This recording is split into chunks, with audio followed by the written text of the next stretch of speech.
Shalom, irmãos, boa tarde. Que a graça do Senhor Jesus alcance você nesse domingo maravilhoso, esse domingo fresquinho aqui em Cabo Frio. Eu escolhi esse fundo maravilhoso para estar trazendo essa palavra para você nessa tarde. E queria que você degustasse essa palavra, uma palavra rápida e simples. Não vou nem fazer muitas delongas, vou entrar direto na palavra. Que a gente tem um tema hoje que é um tema muito interessante. Ele fala como prudente, mas as suas ações são imprudentes. Nosso tema é: fala como prudente, mas as suas ações são imprudentes. Vamos lá? Bom, nós vamos falar de duas coisas importantes para poder entrarmos na palavra. A palavra requisito. Requisito quer dizer condição básica. E quesito é o cumprimento dessa condição. Como, por exemplo, vou fazer um concurso público. Quais são os requisitos? Ser maior de idade, estar em dia com as suas atribuições eleitorais, com as suas obrigações eleitorais. Esses são os requisitos. Mas quais são os quesitos? Os quesitos é a prova de título, a prova da matéria que você vai do concurso, do curso que você vai fazer, a prova de redação, a prova de educação física, se tiver. Esses são os quesitos dos requisitos. Amém? Por que eu estou falando isso? Você vai entender agora. Mateus 7, 24. Jesus está falando o seguinte aqui, está falando sobre os dois fundamentos. Presta bem atenção nisso. O que isso tem a ver com quesitos e requisitos? Os dois fundamentos todo aquele, pois, que ouve as minhas palavras e a pratica, será comparado a um homem prudente que edificou a sua casa sobre a rocha. Caiu a chuva, transbordaram o rio, sopraram os ventos, deram com ímpeto contra aquela casa, mas ela não caiu, porque ela era edificada sobre a rocha.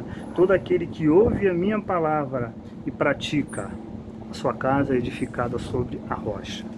Bom, eu comecei falando sobre requisitos e quesitos. Quais são os dois fundamentos apresentados por Jesus aqui? Ouvir e praticar. Então, quais são os requisitos? Ouvir e praticar. Muita gente na igreja hoje, erradamente, pensa que os dois requisitos orar, subir monte. Não é. Pensa que é orar e jejuar. Não é.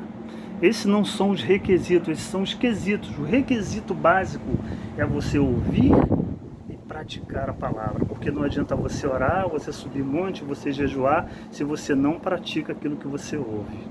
Amém? Por isso que Jesus disse que os dois fundamentos estão em ouvir e praticar. Portanto, você pode ser um orador, você pode ser um pregador, você pode gostar de orar na madrugada, fazer campanha, mas se você ouve e não pratica, nada disso vai fazer efeito na sua vida.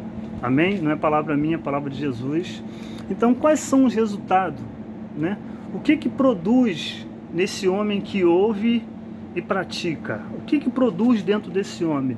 3 coisas. Primeiro, ele se torna um homem prudente. Por quê? Ele ouve e pratica. Ao ouvir e praticar, você se torna um homem prudente. E essa prudência te traz sabedoria.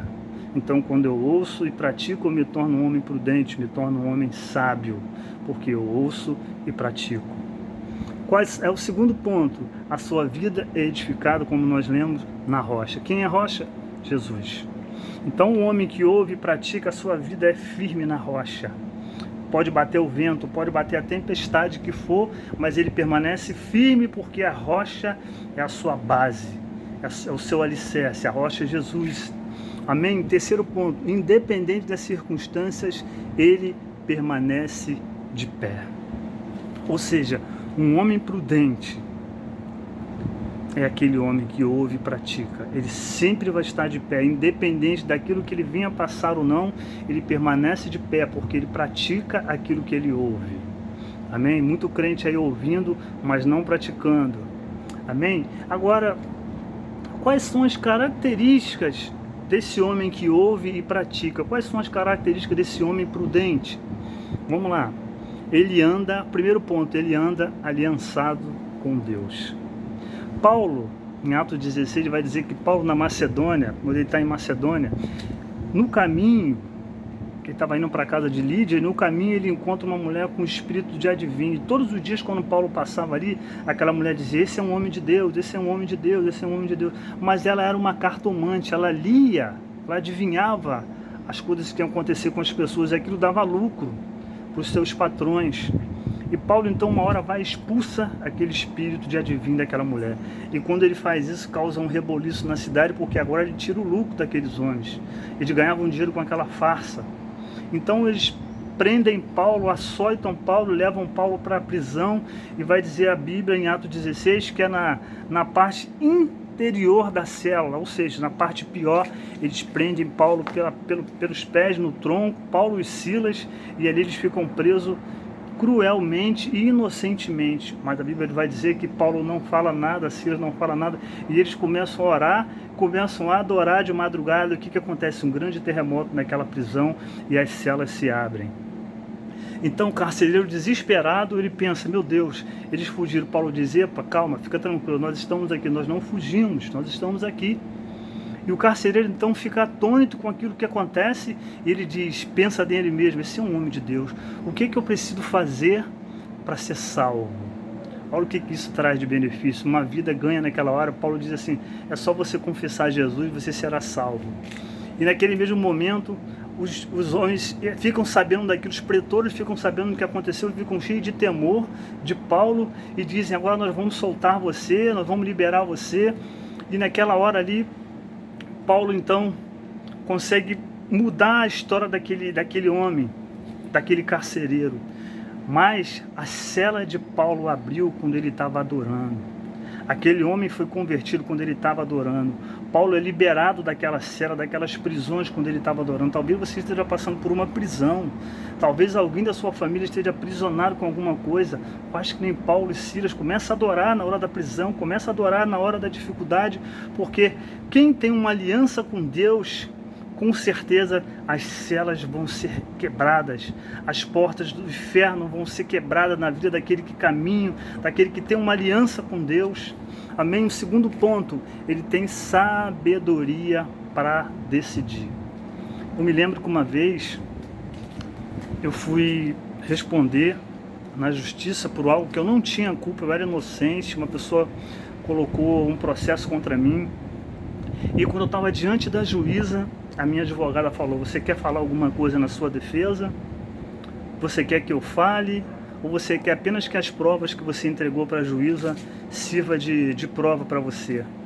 E naquele momento eu tive sabedoria para decidir, porque eu sou um homem prudente, que ouve e pratica. Lembra, no começo? O homem prudente, ele alcança a sabedoria. Então naquele momento eu pedi à juíza assim, a senhora pode me dar 2 minutos? E ela ficou me olhando, uma coisa muito louca, 2 minutos. E ela me deu aqueles 2 minutos, naqueles 2 minutos eu orei e falei, Senhor, eu sou inocente. Eu tenho uma aliança contigo, Senhor. Prova a minha inocência diante dessa juíza. Orei em silêncio, é claro, entreguei a minha oração. E naquele momento ali a juíza falou para mim assim, olha, daqui a 15 dias você vai saber a sua sentença. E 15 dias depois, quando eu voltei lá, eu estava livre daquela sentença, eu fui absolvido daquela sentença. E Gênesis 6, 22, 13 vai dizer assim, que Abraão, quando ele está levando seu filho para o sacrifício, e ao subir o monte, Abraão vê atrás de si o cordeiro para o holocausto. Irmão, ninguém pode ver nada atrás de si. Eu não sei o que está atrás de mim. Mas como Abraão viu atrás de si algo, porque ele teve sabedoria para decidir, porque ele teve fé. Ele só conseguiu sentir que aquele cordeiro estava atrás dele, porque ele ouviu o som do cordeiro. Então ele creu naquela hora. Irmão, a fé. O homem que ouve, o homem que pratica, é um homem que caminha em fé. Abraão não viu, mas ele sabia que o cordeiro estava ali. Amém? Porque ele teve sabedoria para decidir. Abraão não questionou. Primeiro ele obedeceu, depois ele viu os resultados. Sabe qual é o problema muitas vezes na nossa vida? A gente quer ver o resultado das coisas, mas nós não queremos obedecer. Não, querido. Primeiro você obedece. Depois você vai ver os resultados na sua vida. Amém? Terceiro e último ponto. Conhecer as suas fraquezas e não alimentá-las, mas entregar a Deus.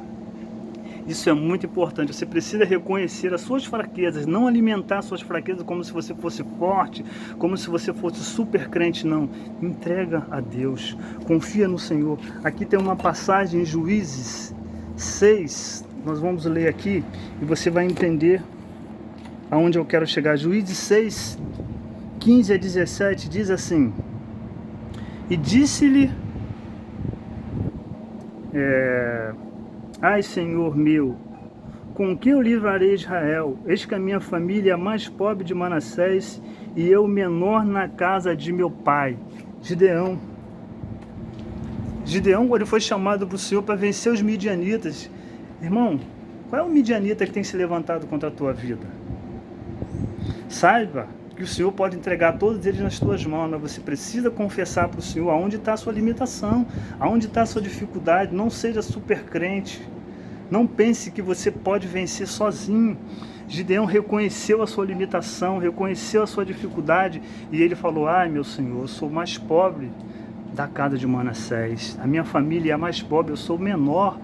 Então, naquele momento, olha o que vai acontecer no verso 34. Então o Espírito do Senhor revestiu Abraão. Quer ser revestido do Espírito de Deus? Quer vencer os midianitas na tua vida? Confessa para o Senhor as suas limitações.